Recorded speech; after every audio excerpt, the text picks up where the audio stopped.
orgulhoso da minha pessoa, da minha família que está ali fora por ter me ajudado a chegar até aqui. Tenho que agradecer a Deus também por essa oportunidade, por me dar essa oportunidade de estar aqui no Manchester City. Então, estou muito feliz. Manchester City a annoncé la signature de sa première recrue de l'été, le Brésilien Savinho. Le jeune ailier brésilien a signé un contrat de 5 ans, soit jusqu'en 2029, et vient renforcer le secteur offensif de City. La saison dernière, il était en prêt à Gérone en Liga et le moins que l'on puisse dire, c'est qu'il a réalisé une campagne exceptionnelle au cours de son prêt car en marquant 11 buts et délivrant 10 passes décisives tout en étant fantastique à chaque match, il a aidé le club espagnol à se qualifier en Ligue des Champions pour la première fois de son histoire en finissant 3e de la Liga derrière le Real et le Barça. D'ailleurs, il est le joueur qui a réussi le plus de dribbles en Liga la saison dernière et il a joué la plupart du temps en tant qu'ailier gauche afin d'écarter un maximum le jeu et permettre à son compère d'attaque, l'Ukrainien Artem Dovbyk, de bénéficier des espaces créés. Savio peut jouer ailier gauche ou ailier droit et utilise sa vitesse pour aller d'une direction à l'autre et faire la différence. Mais il a aussi la capacité de jouer entre les lignes dans des positions plus axiales et libres, une flexibilité tactique qui plaira forcément à Pep Guardiola. Il est aussi connu pour sa technique exceptionnelle, son excellente vision du jeu et il est capable de dribbler aisément et de contrôler le ballon même sous pression. Bien qu'il soit principalement joueur offensif, Savio ne néglige pas ses responsabilités défensives. Il participe activement au pressing et aide à récupérer le ballon. Et toutes ces qualités font de Savio un joueur prometteur avec un grand potentiel. Mais la question que je me pose est la suivante. Malgré toutes ces qualités, Savinho va-t-il s'imposer à City ? On sait tous que le City de Pep Guardiola met l'accent sur la possession de balle, le pressing haut et les transitions rapides. Savio, avec sa technique, sa vision de jeu et sa capacité à jouer sous pression, va probablement bien s'intégrer dans ce système. Et le fait de travailler sous la direction de Pep Guardiola, connu pour développer des jeunes talents et pour améliorer les aspects tactiques et techniques de ses joueurs, pourrait permettre à Savio de progresser considérablement sur le moyen et long terme. De plus, en jouant aux côtés de joueurs expérimentés et talentueux comme Kevin De Bruyne, Foden, Rodri, Savio pourra apprendre et s'inspirer de leur expérience. Si Savio parvient à gérer la pression et à maintenir un niveau de performance élevé tout au long de la saison qui arrive, il pourra alors s'imposer dans l'équipe Citizen.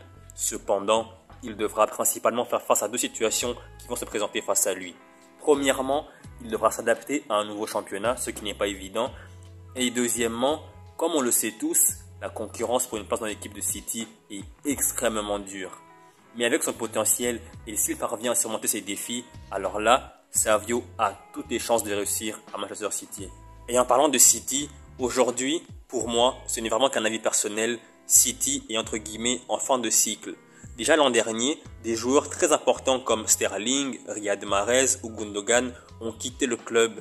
Et aujourd'hui, Ederson est en instance de départ, il va peut-être aller en Arabie Saoudite. Pareil pour Kevin De Bruyne, mais c'est pas encore sûr. Julian Alvarez, lui, veut avoir plus de minutes de temps de jeu et il serait pas contre un départ en Liga. Mais voilà, il y a beaucoup de joueurs cités qui ont beaucoup gagné ces dernières années et c'est normal qu'à un moment donné, après avoir autant gagné, ils aient envie d'un départ. Surtout les joueurs qui s'approchent de la fin de la carrière comme Kevin De Bruyne, voire même Rodri. Rodri, pour l'instant, il est à City, mais ça ne m'étonnerait pas qu'un jour il ait envie d'un nouveau défi. Donc, pour City, pour le bien de City, je pense que faire venir 4, 5, 6 joueurs à fort potentiel, voire même des joueurs confirmés, pour le moyen et long terme, c'est vraiment une bonne chose. Parce que les joueurs qui sont déjà là aujourd'hui, qui ont beaucoup gagné, à un moment donné, la question qu'il faut se poser, c'est la suivante. Est-ce que ces joueurs-là auront encore faim de titre? Est-ce que ces joueurs-là auront encore la motivation? Je peux aussi parler de Kyle Walker qui a 33 ans, 34 ans bientôt. Lui aussi, il est bientôt sur la fin. Donc, vraiment, comme je l'ai dit, il y a vraiment une nouvelle génération de joueurs qui doivent signer à City. Des joueurs à fort potentiel et qui peuvent faire grandir City. Surtout des joueurs qui n'ont pas encore gagné, mais qui ont le niveau pour gagner. C'est ça qui est très important à City. Parce que comme je l'ai dit, quand tu as trop gagné, à un moment donné, tôt ou tard, tu finis par perdre en motivation. C'est vraiment dans le subconscient, tu n'arrives pas à te motiver. Donc c'est normal. Donc pour City, je pense qu'un changement de cycle en faisant venir des joueurs très très très forts, même des jeunes joueurs à fort potentiel, c'est vraiment bénéfique pour le club sur le moyen et long terme. D'autant plus que quand on regarde la concurrence, notamment Arsenal, qui se renforce petit à petit, qui fait venir des joueurs à fort potentiel qui sont très très très forts, comme Calafiori par exemple, et probablement Ivan Toney, si je ne me trompe pas, il va venir aussi à Arsenal.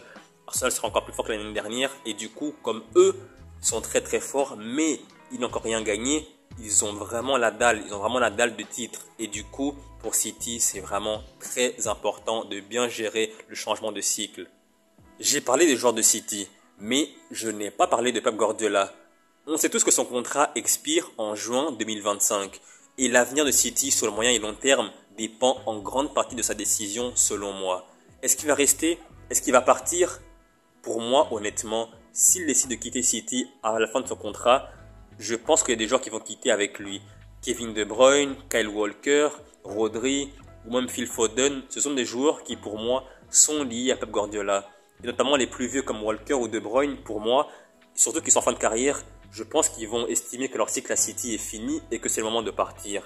Mais par contre, si Pep Guardiola décide de rester, alors là, je pense qu'on aura un même City avec le même staff technique, avec les mêmes habitudes, mais il y aura juste un changement dans l'effectif au niveau des joueurs. Et donc, City continuera son cycle de victoire si Pep Guardiola continue avec un même niveau de management, avec un même niveau de motivation. Là, oui. Mais s'il est exténué, s'il est fatigué, s'il n'arrive plus à motiver ses joueurs, et si lui-même il sent que c'est fini, alors là, je pense que oui, il va quitter City. Mais bon, en tout cas, une chose est sûre, c'est que on va attendre décembre, janvier, parce que c'est à ce moment-là qu'il a dit qu'il va décider finalement s'il reste ou pas. Donc, on n'a plus qu'à attendre quelques mois pour être fixé. Donc voilà, c'est la fin de la vidéo. J'espère que vous avez aimé la vidéo et n'hésitez surtout pas à donner votre opinion dans la section commentaires.